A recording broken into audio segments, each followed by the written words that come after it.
ท่านจะรวยไม่หยุดใครจะมาฉุดเอาไม่อยู่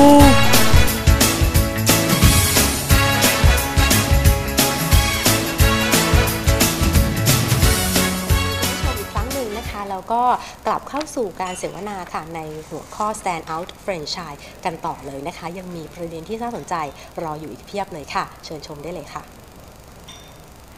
Or someone who ever study in abroad, they come back, they know Pizza Hut, they got the brand pin in mind. The brand pin in mind, oh, this logo that means Pizza Hut. When people come for pizza, they feel different from you eat the gang, karat gang different. Okay. So they feel that this is regular meal, not regular meal, but special meal for people. So we build the market from that time. But Pizza Hut in PepsiCo period that we opened the first store in Pattaya, that with wrong thinking. We thought that we sell pizza for foreigners, sell pizza for tourists, but wrong. The strong customer should be Thai people, not foreigners, not tourists. That's a good point. Because sometimes you think that you bring international franchise, international brand come to Thailand or in Asia, you might think that you will support the foreigner, support the Falang in Thailand, or call it Falang, or expat to come here. But actually, the main target is Thai people or Asian people also. In Singapore, the same thing, right? Yeah, okay. Can I add a Yeah, point? you can add that. I think the other factor is actually to be the prime mover, to come in early.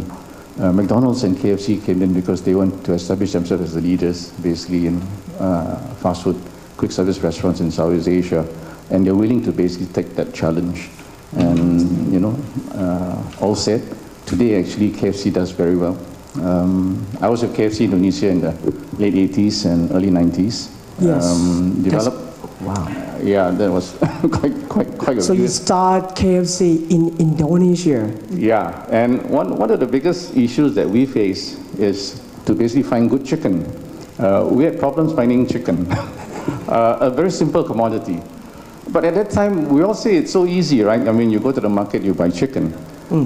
At that time, when I joined the company in 1988, when I was appointed, we had 25 restaurants, right? And the owner had basically, he held the franchise for 9 years. And I went there on a contract and basically opened up the market. So we not only have to find chicken, which was a big issue because KFC has got this standard of having broiler chicken. So you need to have a standard size chicken, 1.1, 1.2 kg. When we opened up in the smaller towns, we found that we couldn't get this chicken. It was so difficult, and we have to fly in the chicken basically from Jakarta, and then we go to all the way to like Balikpapan, and Borneo, and then we went up to basically Sulawesi up north, and that was a big challenge. But KFC was willing to basically grow the business, establish themselves as the leader, ahead of the other fast food chains, the other casual dining chains. So they're willing to basically take that challenge. Yeah. Okay. So it look like simple. You think that the raw material sounds easy, but it's not so easy. Yeah, sounds easy. That time you think it's hard. I believe that right now in current situation, you think that time is hard, but today you have the raw material everywhere. But I think the business is more harder. Yeah. Is that correct? Yeah. Great. But I believe that time technology not involved in 20 years that time. So yeah. But you know that time there's management about that kind of brand. Have you from Taiwan, right? No, I'm actually from Malaysia. Are you from Malaysia? Yeah, I've been working in Malaysia for 10 years. Then I'm moving to here in Thailand. Okay. Yeah. All right. So that you see any change during the time for 10 years. Yeah. When you're coming into technology. Yeah. And hardware to go to retail, even in the F&B business as well, right? Yeah. Earliest time they are using the cash registers, and later on they come to the POS machine, the electronic POS machine, and also the credit card payment machine. Yes. And now they even have the you know, the digital signage, the digital e-menu board, kind of like that. All right. Even some shop, they have the customer survey to check the customer satisfaction. Yeah. So at that time, yeah, you can add. That back time, we have to see just a cashier, the POS, simple POS, but I believe that today also that's kind of thing when they started business, right? Okay. Yeah, just to add to what Matrix said, I think this a lot of operators are using what they call the e-menu, the electronic menu. So it captures, I think, customers from afar, even before they reach a restaurant. And there's a little device, right, Matrix. Yeah. And in Singapore, the Singapore government encourages this. And what they do is, any operator, food operator, who uses this e-menu or high-tech digital technology, where they can reduce labor costs, the government gives $20,000, Singapore government. And it allows basically the company to kind of like put in some of this money and then drive greater revenue. But at the same time, where you come in, I think there is that added technology in Singapore itself. And many operators are using it now. Yeah. Oh, that's... In fact, there is also one matters about the printing. It's also quite a tedious job, and they need to print so many menu and distribute to, let's say, thousands of shops. That's costless. Yeah, that's costless for distributing the e-menu. They have to change the menu day by day, time by time. That's faster than 20 years ago. Yeah, and much faster. And maybe 10 years ago, you said this kind of things is quite luxury, but now it's very common. It's like a supermarket products like that way. That's really drive the market faster. Yeah, I think believe that. But by the way, at that time, for the back 10 years, even the Pizza Hut, McDonald's, KFC, everything, try to do that without the technology. How did they work and make it more successful for international way, like for franchise? Well, I guess, so basically all franchisors has SOPs, standard processes, standard systems, and it is no different. Fast food, casual dining, cafe business, pizza business, it's all the same. The franchisee follows the franchisor's model, right? Mm-hmm. And the challenge is that basically you find the franchisee pays the franchisor a certain royalty for the support that comes, right? But sometimes you find the franchisee doesn't follow the systems so much. Okay. So you find that there are shortcuts. I will tell you KFC, for example. Very interesting. Yeah, give some experience. How do they... Okay. I work on both sides of the fence. I was in KFC International. I was franchising director for Southeast Asia and China. And then after that, took up the assignment in KFC Indonesia as CEO. So when I was visiting the markets in Hong Kong, Malaysia, Singapore, Thailand, we find that some franchisees are very creative. Okay. They have their own ideas.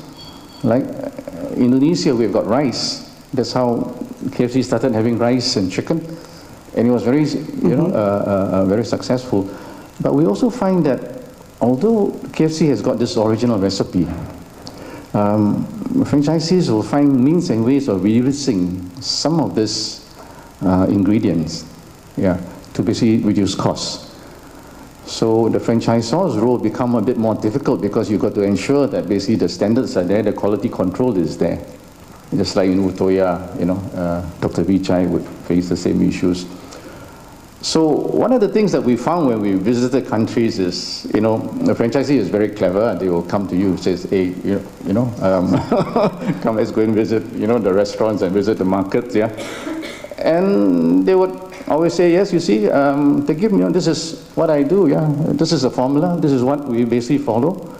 But after being in the business long enough, you can see whether, you can taste whether the chicken is basically actual original recipe KFC chicken. Mm-hmm. Very easy.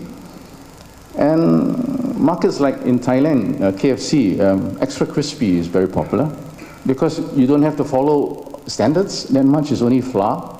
You get 1.2 kilo, you bread, normal flour and you cook, right? You don't have to follow original recipe. And you do very well. You do extremely well because the cost is so much lower. You don't have to follow original recipe. And in Thailand, extra crispy and hot and crispy contribute 70 to 80% of the total sales. Okay. Yeah. So it sounds like you let the franchisee do by themselves? Well, the franchisee still has got to come back to the franchisor to say, I want they to try something prepare different. and just show back to you, and Yeah. is that the way how to change and understand the culture? I think it's basically understanding the landscape, the needs of the landscape, right? Okay. So original recipe is something that KFC pushes very hard because it's their hero, the number one hero item. Okay. But then they say in Thailand, people do not like to eat original recipe because the taste is different. Huh? I don't know. I mean, so the franchisee says at that time, Pepsi and Central, say, we must have something different. So KFC had what they call hot and crispy and spicy, but it doesn't sell well in the other markets. So Thailand basically decided to put a lot of emphasis, and they basically push the crispy. There's there's both crispy products, and it's selling so well. Wow. And to take, and yeah, sorry, yeah, and yeah, we support each other, right? That's why we're here. That's very interesting topics too, because when you're going to the area that you never know, you bring the original recipe here, you bring the original policy, and you think it's work in other market. But right now you come to Asia, Yeah. every market is not the same. Yeah. Even you say that the recipe might be changed, Yeah. and also the taste can be changed. You're going to say that the KFC chicken in Indonesia and in Thailand, in Singapore, the taste is different? A lot of people tell me different things. Some people say, hey, Tekim, your chicken in Indonesia is better than your chicken in Singapore. Why? I say it's the same size, right? It's the standard, right? There shouldn't be any difference, right? Yeah, this is like a quality standard. Yeah. That you need to do the control, So right? that's why the franchisees sometimes, I shouldn't be saying this, but the quality control is not there, right? So sometimes a customer comes to the restaurant, but the chicken is not good. Why? Because it's past the shelf life. You have a shelf life after the chicken has been cooked. Yes. And you're supposed to basically eat it within that period, right? If you eat it past the shelf life, of course, it's just like pizza, you're supposed to eat it within a certain a number of minutes, yeah? If you don't, then basically it doesn't taste as good. So if you're the customer, you come to Indonesia and you say, oh, very good quality control, yeah? Right. You get very good quality chicken, yeah? Yes. But Singapore, maybe standard not so good, yeah? I think so. It seems like, okay, the chicken in Indonesia might be healthier. Something like that. Maybe the feeding regime is better, but I can tell you globally KFC exercises very strict control on the chicken because it relies on chicken. Right. But in some markets like China, they introduce prawn. They sell prawn because the market is so competitive. Chicken, there's so many other players. McDonald's sells so much chicken. Here McDonald's in Thailand sells like about what? Maybe about 50 to 60% of their product is basically chicken, not burgers. Because it's basically, Thai is, because of religion constraints, yeah? So you find that the burger, because it's beef, you can't sell so much item, right? And the fillet of fish sells very well because it's a fish product, right? Yes. So it's very interesting, Seth. I mean, that's why I say, it's just one product, chicken, but there's so many different quality aspects, quality control. Right. And sometimes the franchisor has got a pool of advisors. The franchisees are actually the advisors. Franchisee will then come to the franchisor and say, hey, I like to introduce this new product. Can I introduce this new product? Yeah. McDonald's, for example, the Big Mac doesn't come from McDonald's Corp. It came from a franchisee, right? Filet of fish doesn't come from basically the McDonald's Corp. It came from a franchisee. And today, those two items are selling so well. Right? But the franchisee in Indonesia, the franchisee in China, in Thailand say, I want to sell chicken. Because chicken is basically a staple dietary item and it's cheaper than beef. Right? So they say, all right, I will basically, you know, I'll allow the franchisee to basically sell chicken. Yes. I hear you that international franchise, even the big name, allow and have a permission, it's like open for the agreement to say that the recommendation from franchisee as well. I believe that Dr. Vishai has something to add, right? It's different. Katie talking about it, franchise, we got, sorry, we call corporate franchise or single franchise. Single franchise, it means individual franchise for each store. Then you cannot create anything. But if you corporate franchise, you got power. You only one franchise in your country that you can create. All the franchisees accept your idea, but they have to taste. You give everything to me, ingredient, whatever, how to operate it, everything. So then they prove after that, they agree. Then you try the market. We call limited offer, LTO. Limited time offer for 2 months, 3 months, like that. If you success, they will keep the recipe and make and take it to their own to other market, like Indonesia, the curry chicken, right? If it's success, they keep it. Do it in Malaysia and Singapore. The recipe belong to the franchisor.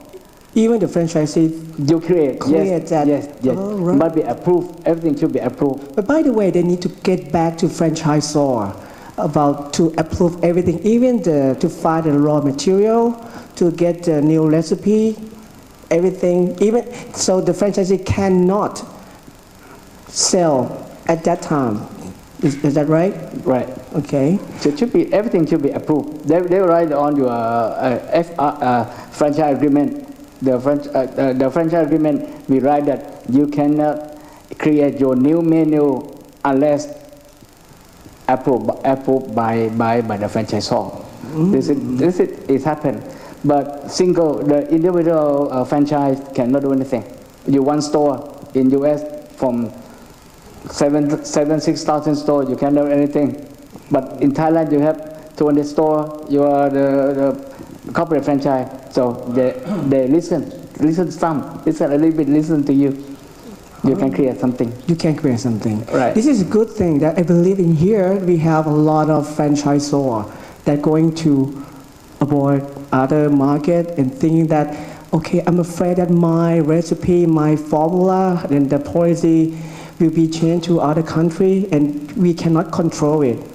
So how could the franchisor control it? Use the agreement only? Agreement, and they get the inspector or whatever, area manager, area VP, everything, control you, everything. They always come usually once in a quarter. They visit and checking everything. Particularly we call brand return of investment, good brand, best brand return of investment is coming with high demand from the franchisor. Right. Royalty fee so high, everything so high. Only the best brand return ROI.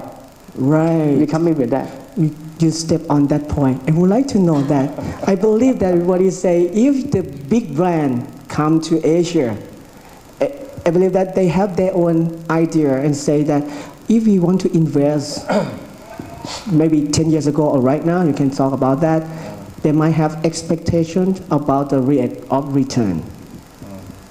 Do you know about that? And can you share about this idea? Yeah, I guess every franchise business has a certain formula in terms of working return on investment.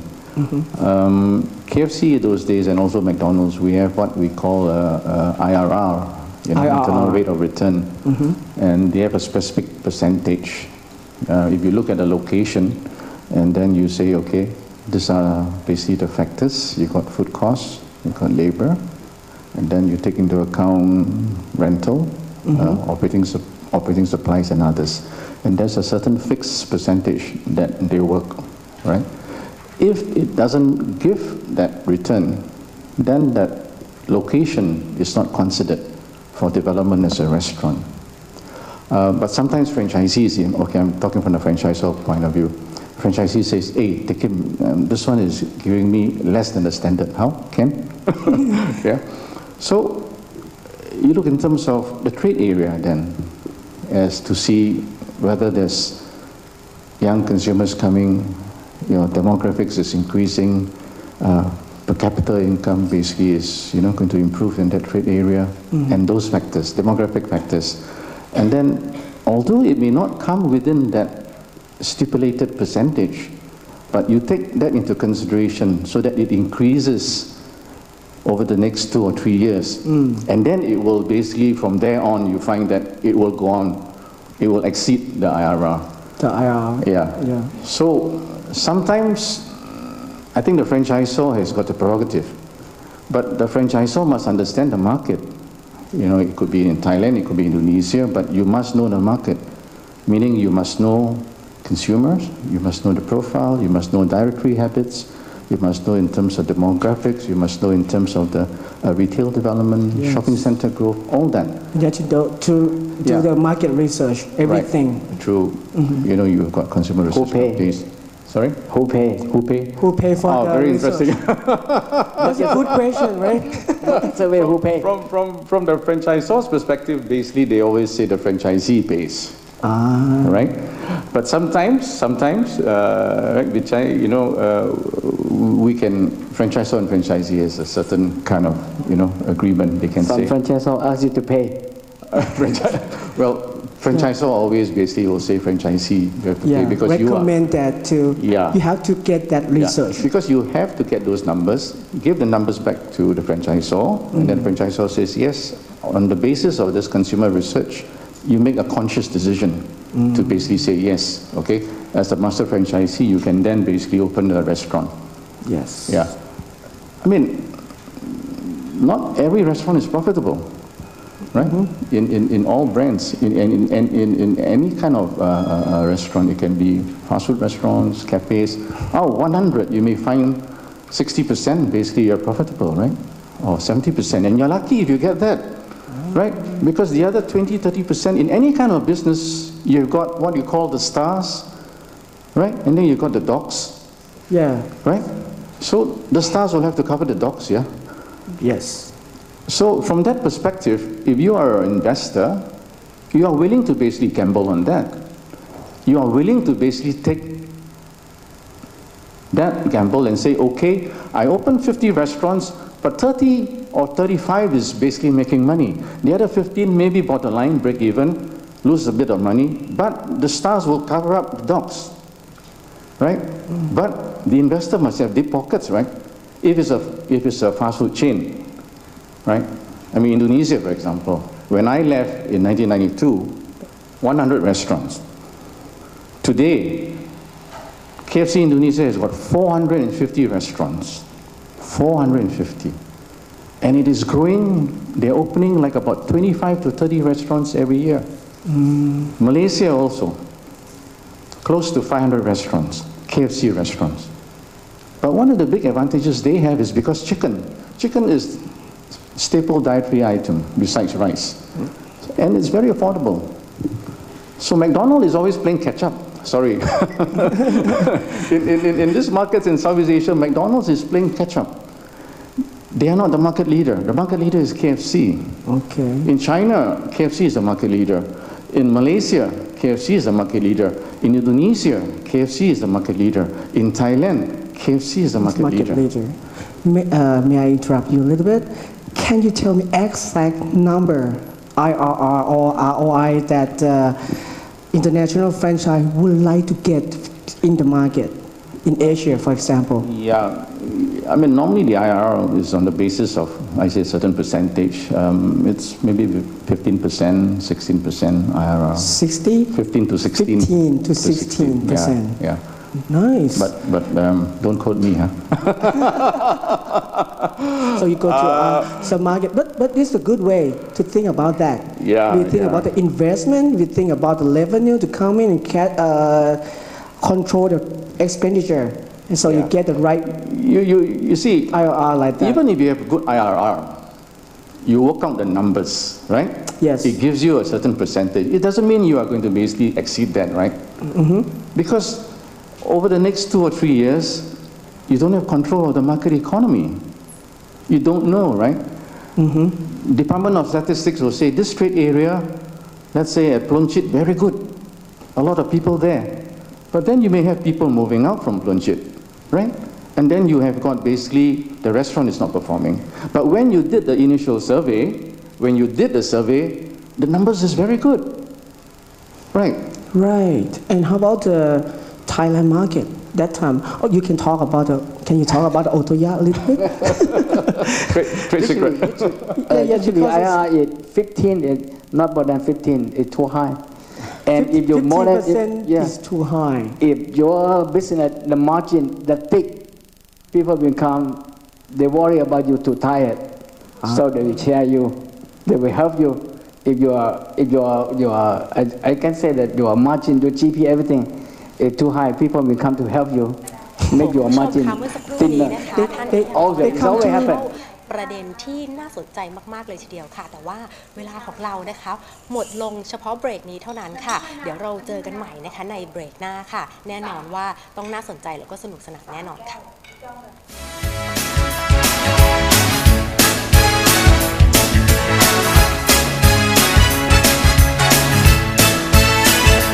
ท่านจะรวยไม่หยุดใครจะมาฉุดเอาไม่อยู่